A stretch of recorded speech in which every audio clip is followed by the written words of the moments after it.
तो हेलो। इस वीडियो के अंदर मैं आपको जो आरआरबी ग्रुप डी है उसके जो भी प्रीवियस ईयर एग्जाम है उनके क्वेश्चन के बारे में बताने वाला हूँ। और 2 महीने के अंदर अपन जो पूरा सिलेबस है आरआरबी ग्रुप डी के अंदर जो भी क्वेश्चन आने वाले हैं, जिनकी आने की पॉसिबिलिटीज है, उन सबको अपन यहाँ पे सिर्फ 2 मंथ्स के अंदर कवर करने वाले हैं। और सबसे इम्पोर्टेंट चीज़, अपन ओनली जीके ही नहीं करने वाले हैं। जैसे इस जो ये वाली वीडियो है इसके अंदर तो अपन सबसे पहले जीके करेंगे, लेकिन अपन क्या करेंगे, सबसे पहले जैसे जीके कर लेंगे, देन उसके बाद अपन मैथ करेंगे, देन उसके बाद अपन रीजनिंग करेंगे। ये 3 सब्जेक्ट को मैं यहाँ पे आपको कवर कराने वाला हूँ, जीके, मैथ और रीजनिंग।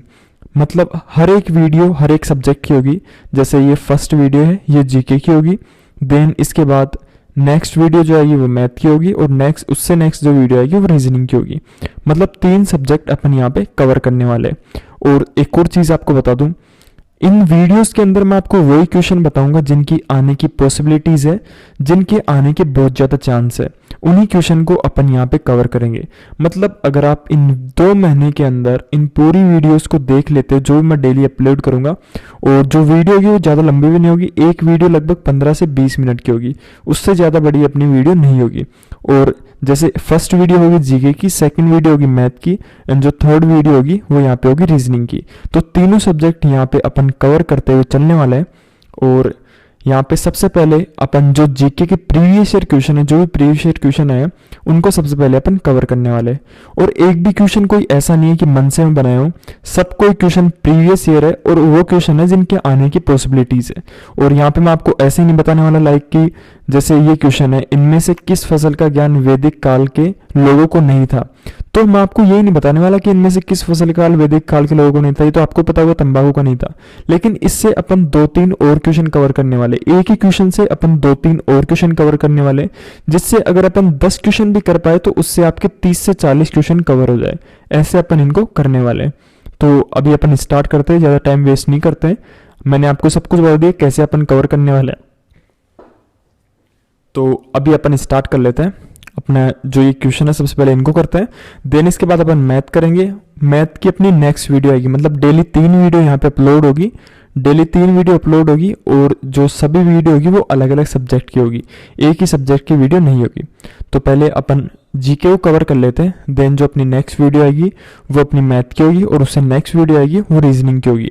और अगर आप पूरी इन वीडियोस को 2 महीने रेगुलर देख लेते हैं तो आप यकीन मानिए आपके बहुत ज़्यादा लगभग 80 to 90 जो % क्वेश्चन है वो आपके कवर हो जाएंगे। अगर आप पूरे इसको देख लेते हैं, जो मैं आपको वीडियो बता रहा हूँ, अगर उनको पूरे को देख लेते हैं तो आपके 80 to 90% जो क्वेश्चन है वो यहाँ पे कवर हो जाएंगे। तो चलिए अभी अपन स्टार्ट कर लेते हैं, और जो भी और भी डिटेल होगी वो आपको मैं बाद में बता दूंगा, लेकिन पहले अभी अपन यहाँ पे स्टार्ट कर लेते हैं। जैसे पहले सबसे पहले इनको रफ कर लेता हूँ मैं, फिर उसके बाद मैं आपको मैं आगे बताता हूँ।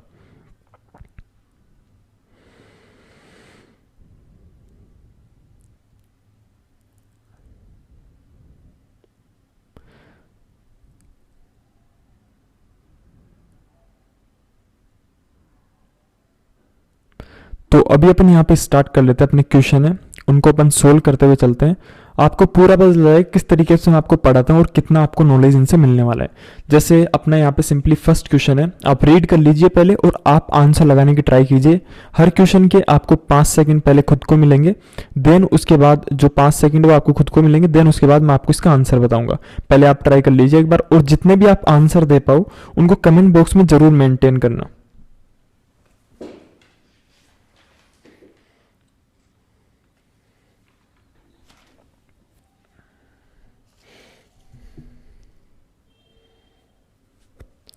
आई होप आपने आंसर लगा दिया होगा कि इनमें से कौन सी फसल वैदिक काल के लोगों को, मतलब कौन सी फसल का ज्ञान यहाँ पे नहीं था, कौन सी फसल के बारे में वो नहीं जानते थे।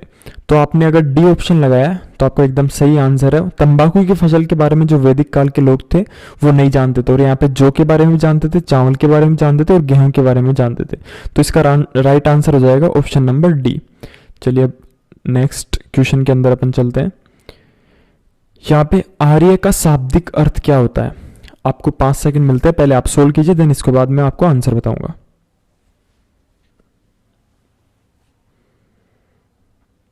तो आई होप आपने आंसर लगा दिया होगा इसका एकदम सही। आर्य का शाब्दिक अर्थ होता है श्रेष्ठ या कुलीन, मतलब जो श्रेष्ठ और कुलीन होते हैं वो आर्य का एकदम राइट मीनिंग होता है। और आपको मैं एक और चीज़ पूछता हूँ, यहाँ पे वेद, वेद होता है उसका मीनिंग क्या होता है, और उपनिषद, उपनिषद होता है उसका मीनिंग यहाँ पे क्या होता है। यह आपको दो वर्ड के बारे में बताना है, उपनिषद और वेद, इन दोनों का मतलब क्या होता है। तो अगर आपने आंसर बताया तो बहुत सही हो, अगर नहीं बताया तो वेद का अर्थ होता है यहाँ पे ज्ञान, और उपनिषद का अर्थ होता है पास बैठना। उपनिषद का क्या होता है, पास में बैठना। उपनिषद का होता है पास बैठना, पास बैठना। उपनिषद का मतलब होता है पास बैठना और वेद का अर्थ होता है ज्ञान। चलिए अब नेक्स्ट क्वेश्चन के ऊपर अपन चलते हैं। ये अपना थर्ड क्वेश्चन आ गया, किस पशु के अवशेष सिंधु घाटी सभ्यता से प्राप्त नहीं हुए, मतलब इनमें से कौन सा जो पशु है उसके अवशेष सिंधु घाटी सभ्यता से अपन को नहीं देखने को मिले।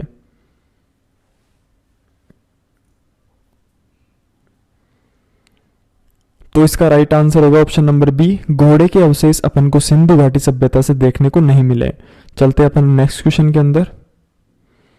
सिंधु घाटी, सिंधु सभ्यता में वृहद स्नानागार पाया गया, मतलब वृहद स्नानागार कहाँ पे पाया गया, एक तो आपको ये बताना है और एक आपको बताना है वृहद अन्नागार कहाँ पे पाया गया। वृहद स्नानागार और वृहद अन्नागार ये दोनों चीजें कहाँ पे पाई गई, ये आपको कमेंट बॉक्स के अंदर आंसर देना है इसका।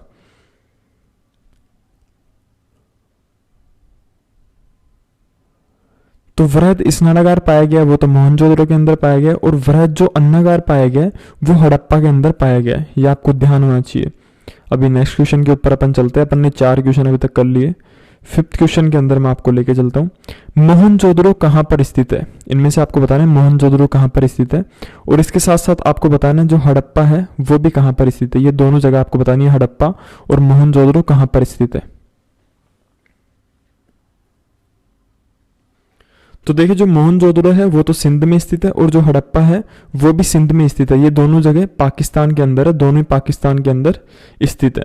और इसके बाद आपको बताना है कि मोहनजोदड़ो किस नदी के पास स्थित है और जो हड़प्पा है वो किस नदी के पास स्थित है।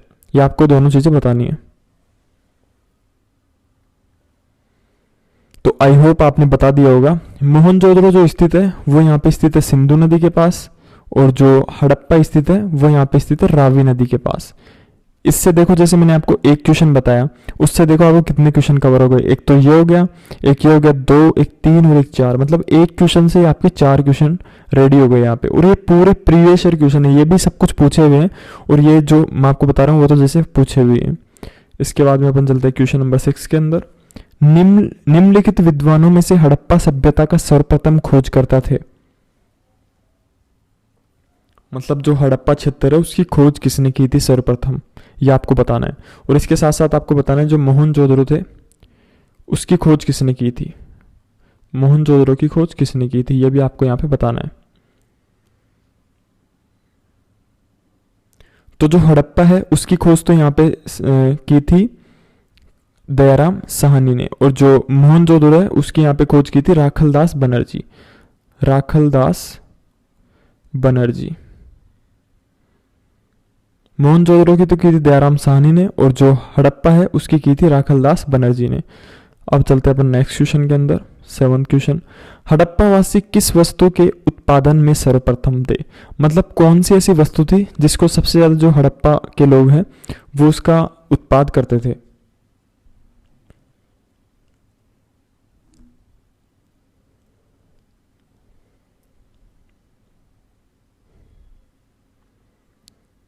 आई होप आपने इसका आंसर बता दिया होगा। जो हड़प्पा वासी थे वो किस वस्तु के उत्पादन में सर्वप्रथम, ये आपको बताना है।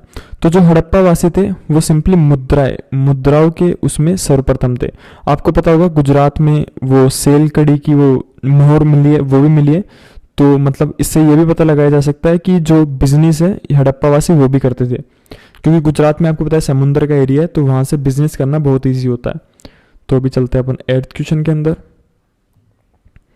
भीमबेटका की गुफाएं किसके लिए प्रसिद्ध है, सबसे पहले तो आपको बताना है भीमबेटका की गुफा किसके लिए प्रसिद्ध है। सेकंड आपको बताना है जो गुफा है वो कहाँ पर स्थित है, ये आपको बताना है कहाँ पर स्थित है। ये दोनों क्वेश्चन के आंसर आपको देने हैं, कहाँ पर स्थित है। ये दोनों क्वेश्चन के आपका आंसर देने हैं नीचे कमेंट बॉक्स के अंदर।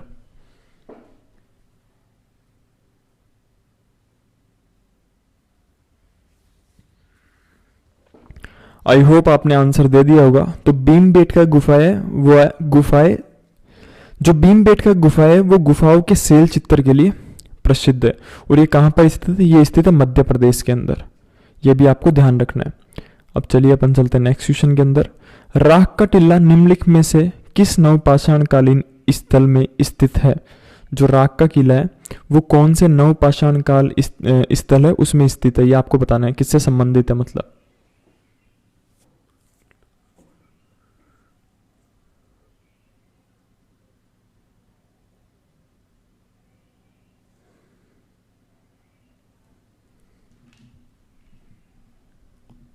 आप नीचे आंसर कमेंट बॉक्स के अंदर कमेंट कर दीजिए। राख का टीला है वो किस नवपाषाण कालीन स्थल से संबंधित है?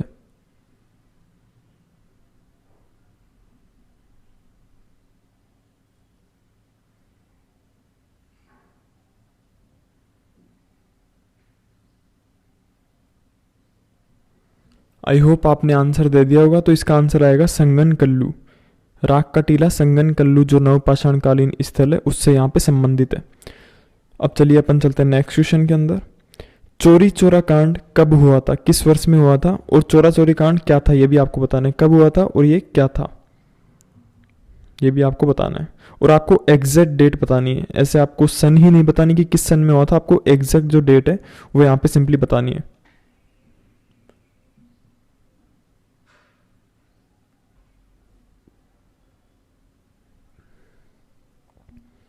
आई होप आपने आंसर दे दिया होगा। जो जो चोरा चोरी कांड था वो 1922 के अंदर हुआ था। और अगर मैं आपको इसकी एग्जैक्ट डेट बताऊं तो 4 फरवरी 1922 के अंदर जो चोरा चोरी कांड है वो हुआ था। और आपको ये बता दूं ये किससे रिलेटेड है, मतलब जो अपने इंडियन थे उन्होंने एक अंग्रेजों की जो पुलिस चौकी है उसको यहाँ पे आग लगा दी थी, तो उसमें लगभग 20 से 25 लोग जो मर गए थे, तो उसी से चोरा चोरी कांड संबंधित है। तो कब हुआ था? 4 फरवरी 1922 को। आपको याद रखना है, बहुत ही इंपॉर्टेंट क्वेश्चन है।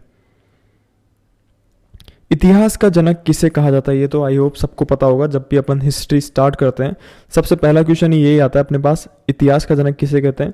इसका आंसर आएगा हेरोडोटस, ऑप्शन ए। अब चलते हैं अपन नेक्स्ट क्वेश्चन के अंदर। निम्नलिखित में से किसे इस्लाम धर्म का संस्थापक माना जाता है? ये आपको बताना है कि इस्लाम धर्म का संस्थापक इनमें से किसको माना जाता है। तो इस्लाम धर्म के जो संस्थापक है वो पैगंबर मोहम्मद को माना जाता है। याद रखना, बहुत इंपॉर्टेंट क्वेश्चन है। अब चलते हैं अपन नेक्स्ट क्वेश्चन के अंदर। पोंगल के त्यौहार के दौरान लोगों द्वारा इनमें से किसकी पूजा की जाती है? मतलब जो पोंगल त्यौहार है, सबसे पहले तो आपको बताना है पोंगल त्यौहार कहाँ पर बनाया जाता है, कौन सी स्टेट के अंदर बनाया जाता है, और सेकंड आपको बताना है कि जो ये किससे मतलब किसकी पूजा की जाती है इसके दिन। ये दोनों क्वेश्चन के आपको आंसर देने हैं।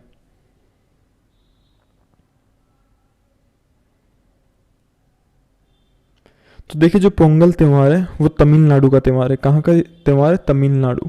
और इसको मैं याद करने की ट्रिक भी आपको बता देता हूँ। तमिलनाडु पोंगल, पोंगल कहाँ का है? तमिलनाडु। सबसे पहले इसका आंसर अपन दे देते हैं, ये सूर्य, जो सूर्य देवता है उनकी यहाँ पे पूजा की जाती है।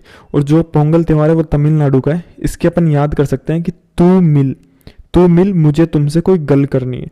तू मिल तमिल का हो गया, तू मिल तमिल का क्या हो गया? तू मिल। पोंगल का हो गया मुझे तुमसे कोई गल करनी है। गल यानी जैसे पंजाबी में गल का मतलब बात करना होता है, तो तू मिल मुझे तुमसे कोई गल करनी है। ऐसे आप याद कर सकते हो, मैंने भी ऐसे याद किया था इसको। तो चलिए अब अपन चलते हैं नेक्स्ट क्वेश्चन के अंदर। निम्नलिखित में से कौन सा स्थान भारत में भूतापीय ऊर्जा का दोहन स्थल है? इसका आपको आंसर करना है।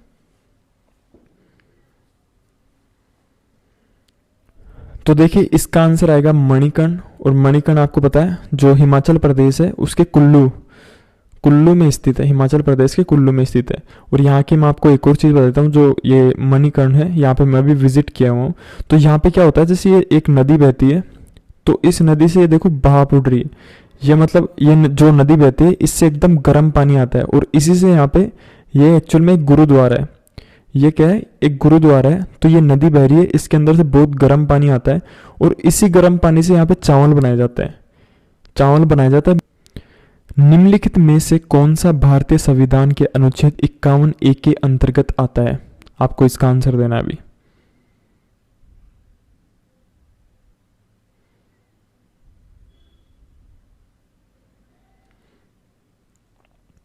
तो इसका आंसर आएगा ऑप्शन सी, जो 51A आर्टिकल है वो मौलिक कर्तव्यों से रिलेटेड है। और आपको ये भी बताना है कि कौन से भाग में मौलिक कर्तव्य आते हैं, कौन से भाग में आते हैं मौलिक कर्तव्य, ये भी आपको इसका भी आंसर देना है।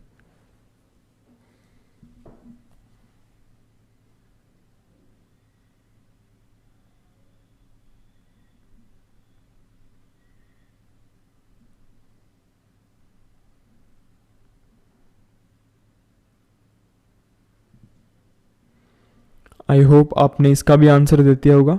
तो जो मौलिक कर्तव्य है वो संविधान के भाग 4 के अंतर्गत आते हैं। चलिए अब चलते हैं अपन नेक्स्ट क्वेश्चन के अंदर। क्वेश्चन नंबर 17, किस समाज सुधारक ने 1828 में ब्रह्मा समाज की स्थापना की और शिक्षा की वकालत करने तथा सती बाल विवाह और सामाजिक विभाजन जैसी प्रथाओं का विरोध करने में अपनी अग्रणी भूमिका के लिए प्रसिद्ध हुए? मतलब जो सती प्रथा है उसको एंड किया और ब्रह्म समाज की स्थापना की, ये इनमें से किसने किया था? तो ये राजा राम मोहन राय ने सती प्रथा के लिए भी जोर दिया था, और यहाँ पे जो ब्रह्म समाज है उसकी स्थापना भी राजा राम मोहन राय ने की थी। आपको ये बताना है जो दयानंद सरस्वती थे, स्वामी दयानंद सरस्वती, उन्होंने किस समाज की यहाँ पे स्थापना की?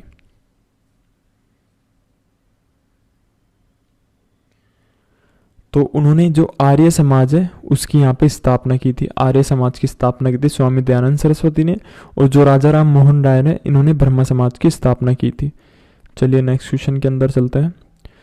तो अपनी आज के क्वेश्चन यहीं पे एंड होते हैं। मैं अभी जो अपनी नेक्स्ट क्लास आएगी, जैसे अपनी डेली 3 क्लास आएगी, मैं यहाँ पे आपको स्ट्रेटेजी थोड़ी बता देता हूँ जिससे आपको थोड़ा पता चल सके।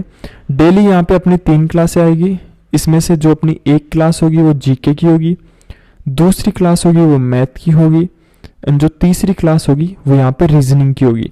और मैं आपको कोई ऐसे फालतू वालतू क्वेश्चन नहीं कराऊंगा, जो भी एग्जाम में क्वेश्चन आ सकते हैं और जो आए हुए हैं उन्हीं क्वेश्चन को मैं यहाँ पे आपको कंप्लीटली तरीके से करवाऊंगा। और ये पूरी क्लास अपनी 2 मंथ्स तक चलेगी। 2 महीने के अंदर आपको पूरा जितना भी सिलेबस है, जितने प्रीवियस ईयर क्वेश्चन है, जितने भी आज तक क्वेश्चन आए हैं और जितने भी इंपॉर्टेंट क्वेश्चन है, सभी कुछ आपको यहाँ पे कवर हो जाएंगे। आपको करना क्या है, बस डेली आपको ये तीनों क्लास जीके, मैथ और रीजनिंग, डेली आपको लगभग ये 10 से 15 या 20 मिनट की, मैथ की क्लास थोड़ी बड़ी मान लो क्योंकि मैथ में आपको पता है तो सॉल्यूशन में थोड़ा टाइम लग जाता है, लेकिन 10 से 20 मिनट से ज़्यादा कोई भी क्लास नहीं होगी। मतलब टोटल अगर आपका देखा जाए तो पूरे डेली 24 घंटे में से आपको ओनली 1 घंटा यहाँ पे देना है, और आपके लगभग 2 महीने के अंदर पूरे क्वेश्चन यहाँ पे कवर हो जाएंगे। और इससे आप मेरा यकीन मानो, बहुत ही आपको यहाँ पे हेल्प मिलने वाली है। बस आपको डेली यहाँ पे आना है, डेली अटेंड करना है, और सिर्फ 1 घंटा, पूरे दिन का 1 घंटा आपको देना है, और बहुत सारे क्वेश्चन आपको यहाँ पे कवर हो जाएंगे।